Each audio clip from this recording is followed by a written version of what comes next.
Hello student, हमारे इस channel पर आप सभी का स्वागत है।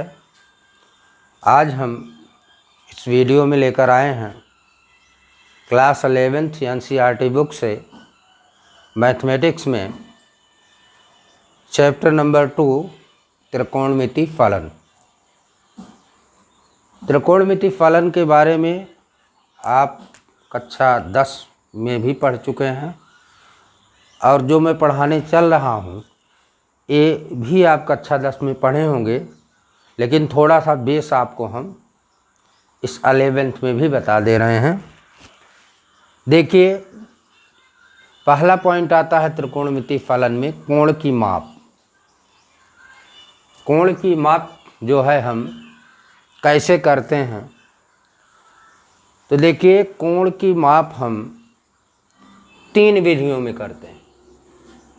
खाष्टिक पद्धति से कोण की माप की जाती है, सतिक पद्धति से कोण की माप की जाती है और वृत्तीय पद्धति से कोण की माप की जाती है, यानी वृत्तीय माप जिसको कहते हैं।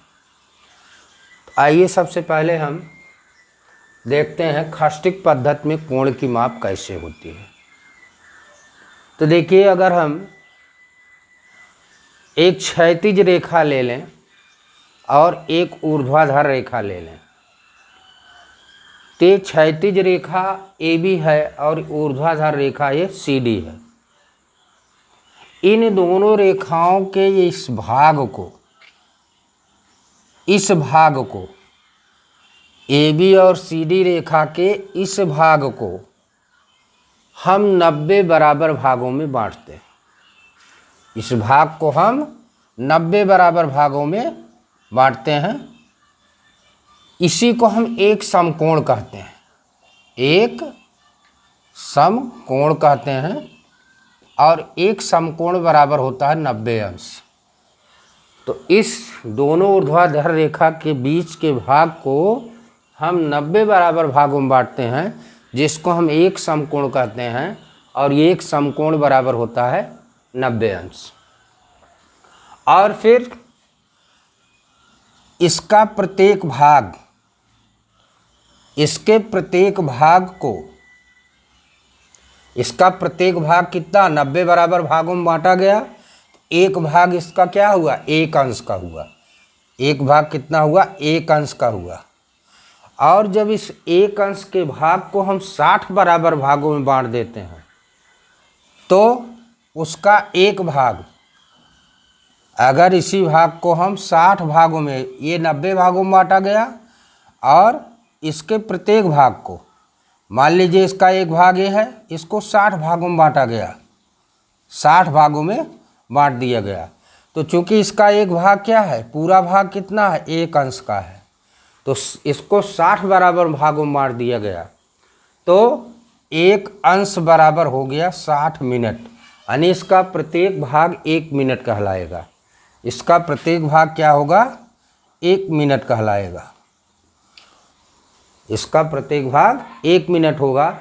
और इस 1 मिनट वाले भाग को जब हम 60 भागों में बांट देंगे, तो इसका प्रत्येक भाग 1 सेकंड कहलाएगा। यानी कहने का मतलब, ये 60 मिनट, सॉरी, कहने का मतलब क्या होगा, 1 मिनट बराबर 60 सेकंड हो जाएगा।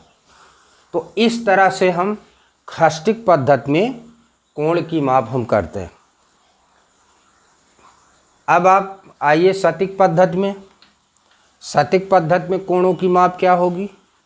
सतिक पद्धति में इसी एक समकोण को हम 100 बराबर भागों में बांटते हैं। एक समकोण को हम क्या करते हैं, 100 बराबर भागों में बांटते हैं। और प्रत्येक भाग एक ग्रेड कहलाता है, एक ग्रेड कहलाता है। इसी जो है एक समकोण को हम क्या करेंगे, 100 बराबर भागों में बांट देंगे, तो इसका प्रत्येक भाग एक ग्रेड कहलाएगा। अर्थात एक समकोण बराबर क्या होगा, एक समकोण बराबर क्या हो जाएगा, 100 ग्रेड के। इसको 100G लिखते हैं, ये क्या हो जाएगा, 100 ग्रेड के हो जाएगा। इसके बाद भी और है, इसको हम प्रत्येक भाग को फिर 100 भागों में बांट देंगे, तो इसका प्रत्येक भाग एक कला हो जाएगा। फिर एक कला को 100 भागों में बांट देंगे तो वह जो है प्रत्येक भाग एक विकला हो जाएगा। तो आप केवल इतने जानिए कि एक समकोण बराबर क्या हो गया, 100 ग्रेड हो गया। ये सटीक पद्धत आपके यूज में विशेष नहीं है, इसीलिए हम इसमें बहुत ज़्यादा फोकस नहीं कर रहे हैं। अब आइए चलते हैं वृत्तीय माप। वृत्तीय माप में अगर किसी वृत्त की त्रिज्या और संगत चाप बराबर हों, यानी यहाँ देखिए OA बराबर OB बराबर चाप AB, यानी इस वृत्त की त्रिज्या और चाप AB बराबर हैं। इस चाप द्वारा इस वृत्त के केंद्र पर अंतरित कोण 1 रेडियन का होगा। ये वाला कोण क्या बनेगा, ये 1 रेडियन का कोण बनेगा। 1 रेडियन का, इसको 1C लिखते हैं, इसको रिप्रेजेंट करते हैं 1, ऊपर लगा देंगे C। तो इकाई त्रिज्या वाले वृत्त पर उस त्रिज्या के बराबर अगर चाप है तो उस चाप द्वारा इस वृत्त के केंद्र पर बना कोण 1 रेडियन कहलाता है। चलिए अब देखिए खष्टिक माप और वृत्तीय माप में कोणों में कैसे संबंध होता है। यहाँ पर देखिए 180 अंश बराबर होता है पाई रेडियन, 180 अंश बराबर होता है पाई रेडियन। इस संबंध से हम किसी भी कोण की माप अगर अंश में है तो उसको हम रेडियन में बदल सकते हैं, या रेडियन में है तो उसे अंश में बदल सकते हैं इस संबंध के माध्यम से। इसका और भी संबंध, अन्य संबंध देखिए, डिग्री ग्रेट और रेडियन में दिया गया अंश, ग्रेट और रेडियन में एक संबंध ये है D/90 is equal to G/100 is equal to 2C/पाई। अब देखिए इस संबंध से हम किसी भी कोण की माप अंश से हम रेडियन में कर सकते हैं, अंश से हम ग्रेड में कर सकते हैं, ग्रेड से हम रेडियन में कर सकते हैं, या रेडियन से हम ग्रेड में कर सकते हैं। तो इस संबंध से हम जो है किसी पद्धति में कोण की माप अगर की गई है तो एक इकाई से दूसरे इकाई में हम इसको कोण को चेंज कर सकते हैं। तो इस तरह से हम कोण की माप करते हैं। तो चलिए देखते हैं इसके बाद जो भी आपने कक्षा 10 में पढ़ा है, जो भी फार्मूला आपने कक्षा 10 में पढ़ा है, यहाँ थोड़ा सा हम हिंट आपको कर दे रहे हैं। देखिए आपने ये फार्मूला पढ़ा होगा, sin square theta plus cos square theta is equal to 1 plus tan square theta is equal to sec square theta, 1 plus cot square theta is equal to cosec square theta. ये formula आपने कक्षा 10 में पढ़ा है। अब देखिए इसी फार्मूले से, जैसे हमारा ये पहला फार्मूला है, इस फार्मूले से अगर हम sin स्क्वायर थीटा ज्ञात करना चाहें तो इस cos स्क्वायर थीटा को दाहिनी तरफ कर देंगे तो हमको क्या मिल जाएगा, 1 माइनस cos स्क्वायर थीटा। और फिर अगर हम इसी फार्मूले से cos स्क्वायर थीटा की वैल्यू ज्ञात करना चाहें तो हमको मिल जाएगा 1 माइनस sin स्क्वायर थीटा। तो कहने का मतलब इस फार्मूले से हम ये दो संबंध प्राप्त कर सकते हैं। यही प्रक्रिया आपकी दूसरे और तीसरे फार्मूले में होगी। इस दूसरे संबंध से और तीसरे संबंध से भी दो संबंध प्राप्त किए जा सकते हैं। अब देखिए अगर हम इस दूसरे वाले संबंध से 1 प्लस tan स्क्वायर थीटा है is equal to sec square theta, तो यहाँ पर अगर हम 1 को दाहिनी तरफ कर दें तो क्या मिल जाएगा, tan square theta is equal to sec square theta minus 1। और अगर हम tan को दाहिनी तरफ कर दें तो हमको क्या मिल जाएगा, sec square theta minus tan square theta is equal to 1। इस तरह से हम संबंध प्राप्त कर सकते हैं। इसी तरह से आप 10th में ये भी पढ़े होंगे, कक्षा 10 में ये भी पढ़े होंगे, sine theta is equal to 1 cosec theta होता है और cosec theta is equal to 1 sine theta होता है। Cos theta is equal to 1 sec theta होता है और sec theta is equal to 1 cos theta होता है। tan theta is equal to 1/cot theta, और cot theta is equal to क्या होता है 1/tan थीटा। अब देखिए इसमें ये सब क्या है, साइन कास्ट tan कास्ट से क्या है, ये सब त्रिकोणमितीय अनुपात हैं, या इसको आप कह सकते हैं त्रिकोणमितीय फलन है। तो देखिए आपने एक फार्मूला ये भी पढ़ा होगा, L/K A। इस तरह से ये आपका साइन थीटा, ये आपका कास थीटा, और ये आपका tan थीटा, ये हो गया कासेक थीटा, कासेक थीटा, ये हो गया सेक थीटा, और ये हो गया काट थीटा। इसका मतलब sine theta is equal to लंब बटे कर्ण, और cosec theta is equal to कर्ण बटे लंब, cos theta is equal to आधार बटे कर्ण, sec theta is equal to कर्ण बटे आधार, tan theta is equal to लंब बटे आधार, और cot theta is equal to आधार बटे लंब। ये फार्मूला भी आपने पढ़ा होगा। इसी फार्मूले से ये देखिए व्युत्क्रम संबंध निकाले गए हैं त्रिकोणमितीय फलनों में। इसी फार्मूले से हम क्या किया गया है, ये वाला फार्मूला, दूसरा फार्मूला निकाला गया है, यानी जिसको हम कहते हैं व्युत्क्रम संबंध, फलनों में व्युत्क्रम संबंध इसको कहते हैं। तो इस तरह से ये भी आपने 10th में पढ़ा है। अगला फार्मूला हम देखते हैं। ये सारे फार्मूले आप 10th में पढ़ चुके हैं, थोड़ा सा यहाँ हम हिंट कर दे रहे हैं। अगले वीडियो में हम आपको जो है इसकी एक्सरसाइज के क्वेश्चन हम कराएंगे, और इन सभी फार्मूलों का यूज आपको वहाँ पर मिलेगा। तो चलिए देखते हैं। ये भी फार्मूला आपने पढ़ा, sine A plus B is equal to क्या होता है, sine A cos B plus cos A sine B. फिर sine A minus B is equal to क्या होगा, sine A cos B minus cos A sine B. फिर cos A plus B is equal to क्या होगा,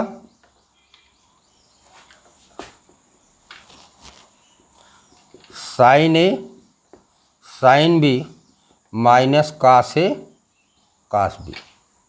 फिर cos A minus B, sorry cos A minus B, ठीक है, sine A sine B plus cos A cos B. तो ये जो है आप इसी तरह से tan ए प्लस बी क्या होगा, tan A plus tan B upon 1 minus tan A into tan B. tan A minus B is equal to tan A minus tan B upon 1 plus tan A tan B. Cot A plus B,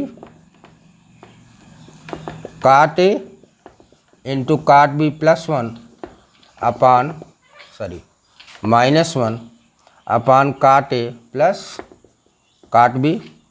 इसी तरह से cot A minus B is equal to cot A into cot B minus 1 upon काट B minus काट ए। ये भी आप 10th में पढ़े हैं। इसी तरह से sine C plus sine D is equal to 2 sine C plus D by 2 into cos C minus D by 2। Sine C minus sine D ये हो जाएगा 2 cos C plus D by 2 into sine C minus D by 2। Cos C plus cos D 2 cos C plus D by 2 into cos C minus D by 2। Cos C minus cos D is equal to 2 sine C plus D by 2 into sine D minus C by 2। इस तरह से भी लिखते हैं, और इस तरह से भी लिख सकते हैं minus 2 sine C plus D by 2 into sine C minus D by 2। यहाँ पर हम माइनस कॉमन ले लेंगे तो sine minus theta is equal to होता है, माइनस साइन थीटा, तो माइनस पहले आ जाएगा, इसको हम इस रूप में लिख सकते हैं। ये फार्मूला भी आपने कक्षा 10 में पढ़ा है। चलिए इसी तरह से और भी फार्मूले आपने पढ़ा है, जैसे sine 2a is equal to 2 sine A into cos A, cos 2a is equal to cos square A minus sine square A. इसी को लिख सकते हैं 1 माइनस 2 साइन स्क्वायर ए, इसी को लिख सकते हैं 2 कास स्क्वायर ए माइनस 1। देखिए जो आपको हमने पहला फार्मूला बताया था, कास स्क्वायर ए को क्या लिख सकते हैं 1 माइनस साइन स्क्वायर ए, और साइन स्क्वायर ए क्या लिख सकते हैं 1 माइनस कास स्क्वायर ए। इस तरह से जब लिखेंगे तो हमारे ये दो टाइप आपको ये मिल जाएंगे। इसी तरह से tan 2a is equal to 2 tan a upon 1 minus tan square A. इसी को बाई 2 के पदों में अगर हम व्यक्त करना चाहें, इस कोण को अगर हम 2 से भाग दे दें तो हमको यही फार्मूला दूसरे रूप में मिल जाएगा। Sine A is equal to 2 sine A by 2 into cos A by 2, cos A is equal to cos square A by 2 minus sine square A by 2, 1 minus 2 sine square A by 2 इस type में, 2 cos square A by 2 minus 1, tan is equal to हो जाएगा 2 tan A by 2 upon 1 minus tan square A by 2। इस तरह से मिल जाएगा। ये सारे फार्मूले आप कक्षा 10 में पढ़ चुके हैं, और भी फार्मूले हैं, और फार्मूले हम नहीं बता रहे हैं, और भी फार्मूले हैं। तो और फार्मूले आप देखिएगा, tan 3a sin 3a cos 3a, या देख लीजिए आप। sin 3a is equal to क्या होता है 3 sin a minus 4 sin cube है। cos 3a is equal to क्या होता है 4 cos क्यूब है minus 3 cos a। tan 3a क्या होता है 3 tan a minus tan cube है अपॉन 1 माइनस 3 tan स्क्वायर है। ये 3a के फॉर्म में है फार्मूला। इसी तरह से 2 sin a into sine B, 2 sin a into sine B क्या होता है sine A plus B plus sine A minus B.